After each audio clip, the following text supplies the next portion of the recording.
শুকরিয়া আদায় করছি সেই মহান আল্লাহ তাআলার দরবারে, যে মহান আল্লাহ তাআলা আমাদেরকে দুনিয়াবি বিভিন্ন ফিতনা ফাসাদ থেকে দূরে রেখে এই ফিতনা ফাসাদের যুগে দুনিয়ার অনেক গুনাহের কাজ থেকে, অসংখ্য গুনাহের কাজ থেকে যিনি আপনাকে আমাকে ফারিগ করেছেন, যিনি আপনাকে আমাকে দূরে রেখেছেন।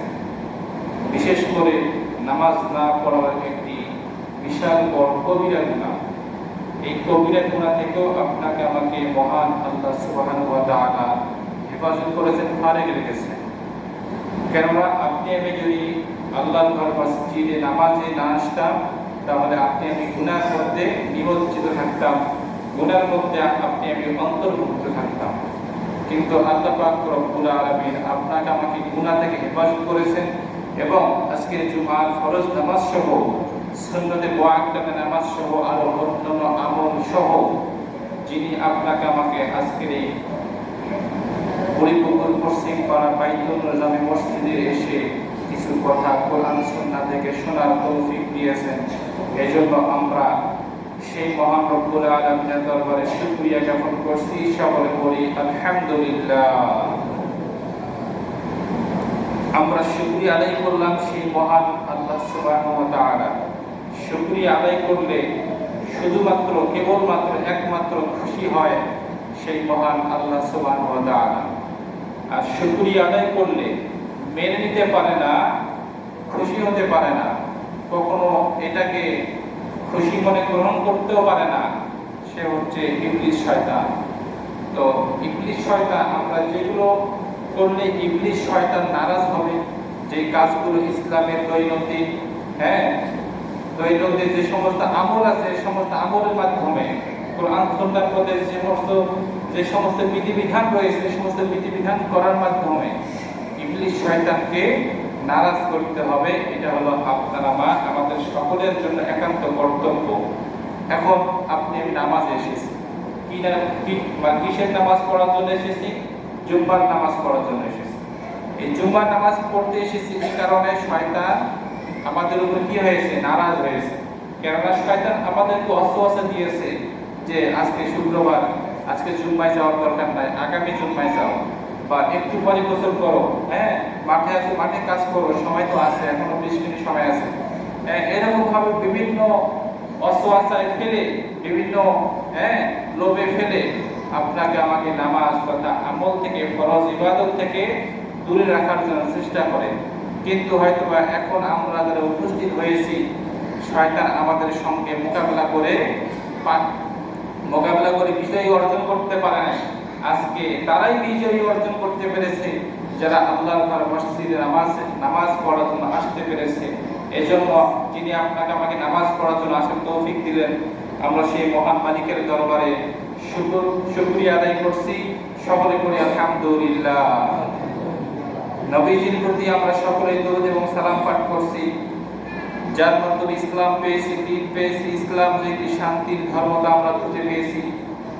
আল্লাহর হাবিব সাল্লাল্লাহু আলাইহি ওয়াসাল্লামের উপরে 30 পারা কোরআন অবতীর্ণ করা হয়েছে, 30 পারা কোরআন নাযিল করা হয়েছে। এই কোরআন এবং রাসূল সাল্লাল্লাহু আলাইহি ওয়াসাল্লামের হাদিস মোবারক, কোরআন তথা সুন্নাহ, এই কোরআন সুন্নাহকে আপনাকে আমাকে আঁকড়িয়ে ধরতে হবে, আঁকড়িয়ে ধরে সামনের পথ চলতে হবে। আল্লাহ রাসূল বলেন, যে ব্যক্তি কোরআন সুন্নাহকে আঁকড়িয়ে ধরে সামনের পথ চলতে পারবে, ওই ব্যক্তি কখনোই পথভ্রষ্ট হবে না। বলে সুবহানাল্লাহ। এজন্য আমরা সেই নবীজির প্রতি অন্তরে অন্তঃস্থল থেকে কপিল কণ্ঠে সকলেই জবান খুলে সেই নবীজির প্রতি দরুদ এবং সালাম পাঠ করি। আমরা সকলে পড়ি সাল্লাল্লাহু আলাইহি ওয়াসাল্লাম। সম্মানিত উপস্থিতি, আজকে আমরা জুম্মার নামাজ আদায়ের জন্য এসেছি একমাত্র আল্লাহ তাআলাকে রাজি খুশি করার জন্য। এখানে দুনিয়ার কোনো মানুষকে খুশি করার উদ্দেশ্যে নয়, দুনিয়াবি কোনো চিন্তা ফিকির, দুনিয়ার মধ্যে বিজয়ী হওয়ার উদ্দেশ্যে নয়। আমরা আখিরাতে বিজয়ী হওয়ার উদ্দেশ্যে, আখিরাতে আল্লাহ তাআলার জান্নাত লাভের উদ্দেশ্যে আজকে আমরা আল্লাহর ঘর মসজিদে নামাজ আদায়ের জন্য এসেছি। তো কতই না সুন্দর হয়তো যদি আমরা নিয়মিত 5 ওয়াক্ত নামাজ মসজিদে এসে আদায় করতাম, তাহলে ওই ইবাদতটা কতই না সুন্দর হতো। এই ইবাদতের মধ্যে সৌন্দর্য আছে, তবে ওই রকম তৃপ্তি পাবেন না। যারা 5 ওয়াক্ত নামাজি, যারা 5 ওয়াক্ত নামাজ পড়বে, এদের মধ্যে আলাদা একটা তৃপ্তি আছে। আর আমরা যারা জুম্মার নামাজ পড়ি, আমরা শুধু জুম্মার নামাজের তৃপ্তি পাবো, কিন্তু আসর, মাগরিব, ইশা এগুলো নামাজের কোনো তৃপ্তি পাবো না। সুতরাং এই নামাজের যদি তৃপ্তি পেতে চাই, তাহলে আপনাকে আমাকে 5 ওয়াক্ত নামাজ আল্লাহর ঘর মসজিদে এসে আদায় করতে হবে। আমি আপনাদের সম্মুখে আজকে আলোচনা করবার জন্য নিয়ত করেছি 7 শ্রেণীর মানুষকে মহান আল্লাহ রাব্বুল আলামিন কবর তথা কাল কিয়ামতের ময়দানে কোনো প্রশ্ন করবেন না। জোরে বলেন, কয় শ্রেণীর মানুষ? 7 শ্রেণীর মানুষ। এই 7 শ্রেণীর মানুষের মধ্যে আপনি আমি যদি অন্তর্ভুক্ত হতে পারি, তাহলে আপনি আমি সফল কামিয়াবি অর্জন করতে পেরেছি, কামিয়াব। আর যদি এই 7 শ্রেণীর মধ্যে আপনি আমি অন্তর্ভুক্ত না হই, তাহলে আপনি আমি সফল হব না। তার আগেই পবিত্র কুরআনুল কারীম থেকে সূরা আল ইমরান এর 102 নম্বর আয়াতে কারিমা তেলাওয়াত করেছি। এই আয়াত থেকে কিছু কথা বলে মূল আলোচনায় চলে যাব ইনশাআল্লাহ। মহান আল্লাহ রাব্বুল আলামিন পবিত্র কুরআনুল কারীমের সূরা আল ইমরানের 102 নম্বর আয়াতে বলেন, ইয়া আইয়ুহাল্লাযীনা আমানু তাকুল্লাহা। আমরা সকলেই আলোচনাগুলো গভীর মনোযোগ দিয়ে শুনব। মহান আল্লাহ রাব্বুল আলামিন বলেন, ওহে দুনিয়ার সকল ঈমানদার বান্দা-বান্দীরা, তোমরা একমাত্র মহান রব্বুল আলামিনকে সত্যিকার অর্থে ভয় করো, যিনি আপনাকে আমাকে সৃষ্টি করেছেন এবং যিনি আপনার আমার পূর্বের পুরুষ এবং পূর্বের নারী পুরুষকে সৃষ্টি করেছেন। পূর্বের 18,000 মাখলুকাতের মধ্যে অসংখ্য অগণিত মাখলুকাত সৃষ্টি করেছেন। সেই মহান রব্বুল আলামিনকে সত্যিকার অর্থে ভয় করতে বলেছেন। ইত্তাকুল্লাহ, মহান আল্লাহ তাআলাকে সঠিকভাবে ভয় করো, যেমন ভয় করেছিলেন ইতিপূর্বে আমাদের নবী আলাইহিস সালাতু ওয়াস সালাম এবং তার বংশধর, তার সাহাবায়ে কিরাম, সাহাবায়ে আজমাইন, তাবিঈন, খোলাফায়ে রাশিদিন, ওনারা যেভাবে আল্লাহ তাআলাকে ভয় করেছেন, ঠিক ওই রকম ভাবে ভয় করতে হবে। তবে আমরা নবী আলাইহিস সালাতু ওয়াস সালামের মতো করে ভয় করতে পারবো না, তবে আপনাকে আমাকে ওই রকম করে ভয় করার জন্য চেষ্টা করতে হবে। যেমন এক হাদিসে আল্লাহ রাসূল বলেছেন, সাল্লু কামা রাআইতুমুনি উসাল্লি।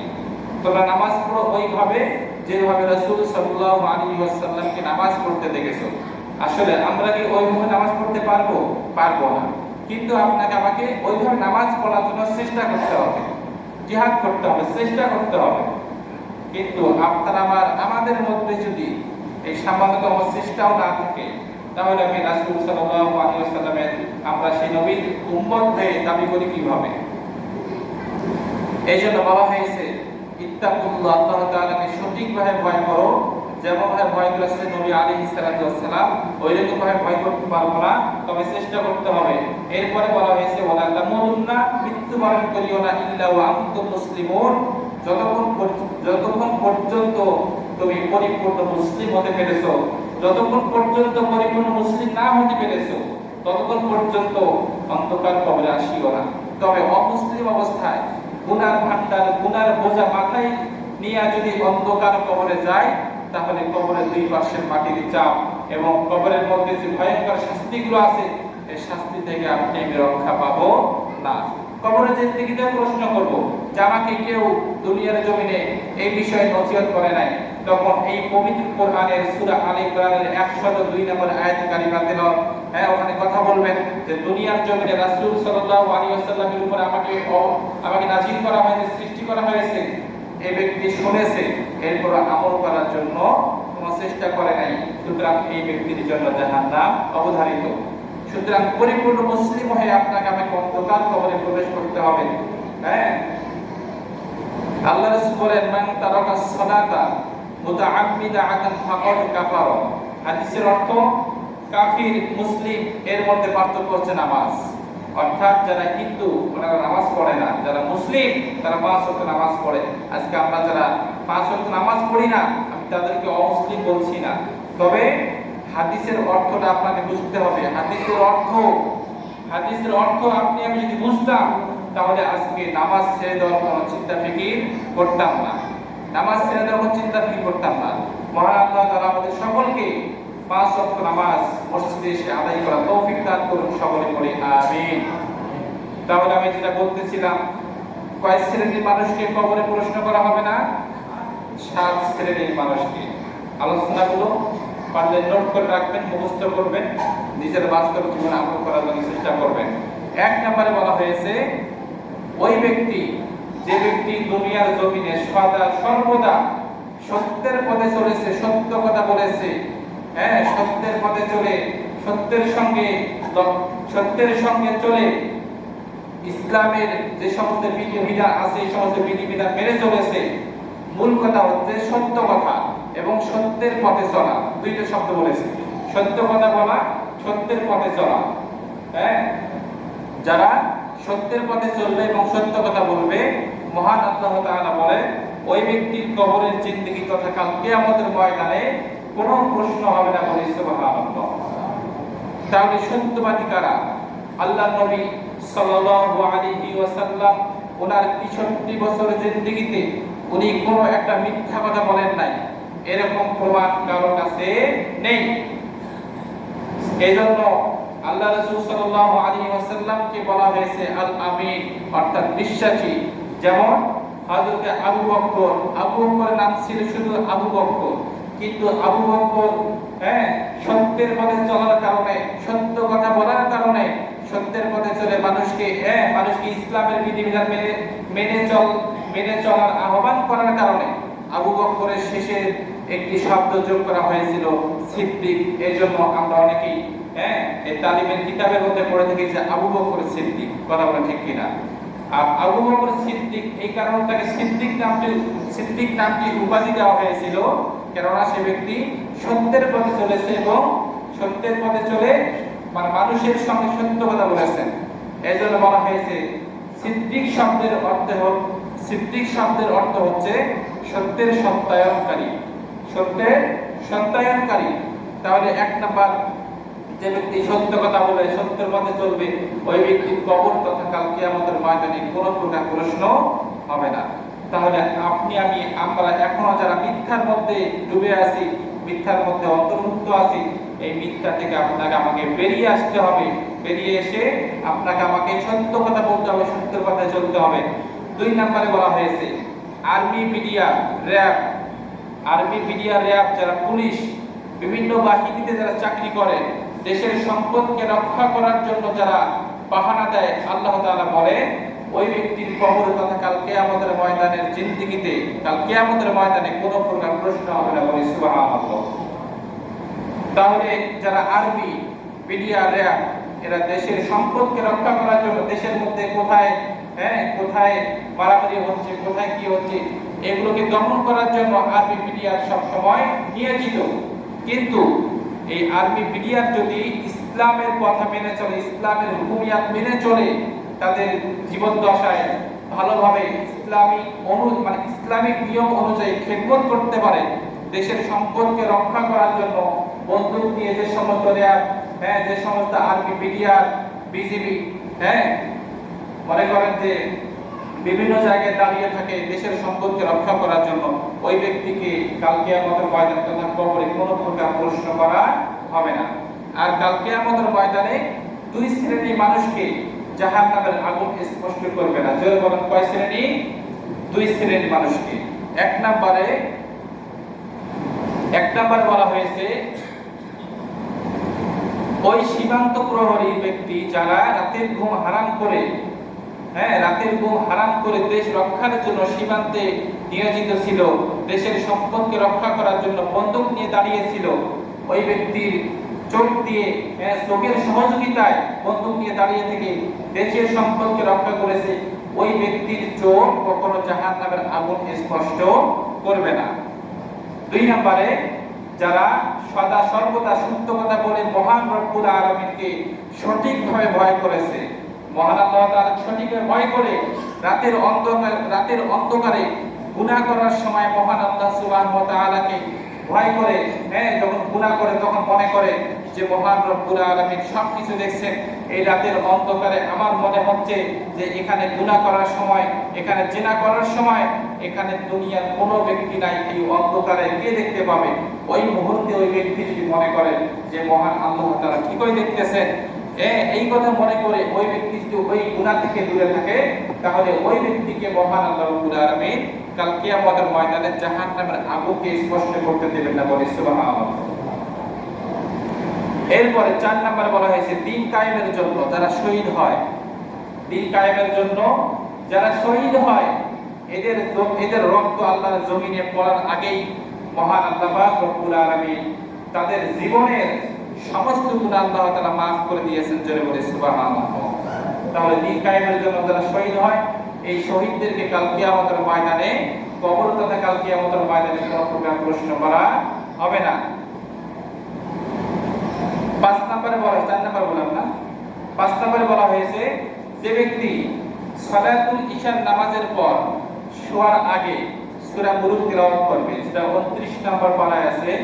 আর এটা আমরা অনেকে জানি, কিন্তু এর আমলের যে কি ফজিলত এটা আমরা অনেকে জানি না।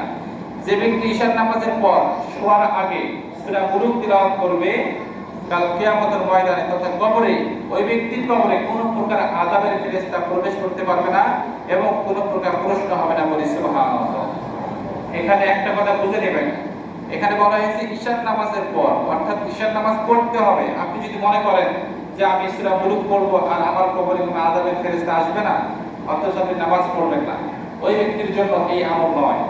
তাদের জন্য যারা ইশার নামাজ পড়েছে, ইশার নামাজ পড়ার পরে সূরা মুলক তিলাওয়াত করেছে, ওই ব্যক্তির কবরে যদি আযাবের ফেরেশতা এসে থাকে, আযাবের ফেরেশতা আসা মাত্র ওই কবরের মধ্যে আযাবের ফেরেশতা প্রবেশ করতে পারবে না। কেন প্রবেশ করতে পারবে না? তখন সূরা মুলক জবান খুলে বলবে যে আমাকে দুনিয়ার জমিনে পড়েছে, আমল করেছে, তেলাওয়াত করেছে, সুতরাং তুমি এই কবরের মধ্যে প্রবেশ করতে পারবে না। এবং যে কবরের মধ্যে যে সমস্ত ফেরেশতারা প্রশ্ন করার জন্য আসবেন, ওই সমস্ত ফেরেশতারা প্রবেশ করতে পারবে না।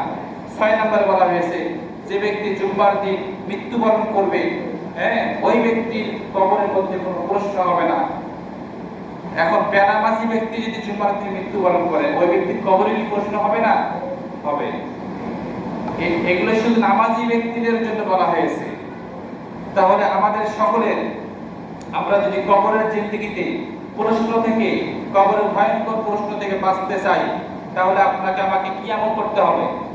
জুম্মার দিনে মৃত্যুবরণ বা মৃত্যুর জন্য আল্লাহ তাআলার কাছে চেয়ে নিতে হবে, এবং 1 নম্বর শর্ত হচ্ছে 5 ওয়াক্ত নামাজি হতে হবে। 6 নম্বর পর্যন্ত যে আলোচনাগুলো করলাম, প্রত্যেকটা আলোচনার 1 নম্বর শর্ত 5 ওয়াক্ত নামাজি হতে হবে। প্রত্যেকটা আলোচনার 1 নম্বর শর্ত কি? 5 ওয়াক্ত নামাজি হতে হবে। এখানে 2 নম্বরে বলা হয়েছে আরবি মিডিয়ার যারা দেশের সম্পদকে রক্ষা করার জন্য পাহারা দেয়, ওরা মৃত্যুবরণ করলে কবরে কোনো প্রশ্ন হবে না। কোন আরবি মিডিয়ার কথা বলা হয়েছে? যারা 5 ওয়াক্ত নামাজ, তাদের খেদমতের পাশাপাশি তারা 5 ওয়াক্ত নামাজ পড়েছে কিংবা পড়ার জন্য চেষ্টা করেছে, ওই সমস্ত ব্যক্তিদের জন্য। তাহলে আজকের আলোচনার মূল সাবজেক্ট হচ্ছে, মূল বিষয় হচ্ছে 5 ওয়াক্ত নামাজি হয়ে এই সমস্ত আমল আপনাকে আমাকে করতে হবে। 7 নম্বরে বলা হয়েছে বাবা মায়ের বাধ্য সন্তান, যে সমস্ত সন্তানেরা পিতামাতার বাধ্য, পিতামাতার অবাধ্য হয়। আজকে তো আমাদের সন্তানেরা সবাই আমাদের বাধ্য, নাকি বলেন? সবাই আমাদের বাধ্য নাকি? আমাদের সন্তানগুলো আমাদের অবাধ্য হয়ে গেছে। পিতামাতা সন্তানকে যদি বলে বাবা এই পথে যাওয়া যাবে না, সন্তান ওই পথেই বারবার চলাফেরা করে। সন্তানকে যদি বলে বাবা এটা ধরা যাবে না, সন্তান ওইটাই ধরবে। এলো আমাদের বাধ্য সন্তান নাকি? এগুলো হচ্ছে অবাধ্য সন্তান। সুতরাং আমাদের সন্তান যারা অবাধ্য, তাদেরকে আপনাকে আমাকে বাধ্য করতে হবে, তাদেরকে বোঝাতে হবে, বুঝায় ইসলামের মধ্যে নিয়ে আসতে হবে, মসজিদে নামাজের জন্য নিয়ে আসতে হবে। আমি নামাজে আসতেছি, আমার সন্তান নামাজে আসতেছে না, আমার সন্তানকে নামাজে আসার জন্য বলতে হবে। তাহলে আজকের আলোচনার 7 নম্বর বিষয় হচ্ছে বাধ্য সন্তানকে কাল কিয়ামতের ময়দানে, অর্থাৎ যে ব্যক্তি যেই সন্তান পিতামাতার কথাবার্তা শুনে পিতামাতার খেদমত করেছে এবং যেই সন্তানের প্রতি পিতামাতা সন্তুষ্ট ছিল, ওই ব্যক্তি ওই সন্তানের কবরে জিন্দেগি তথা কাল কিয়ামতের ময়দানে কোনো প্রকার প্রশ্ন করা হবে না।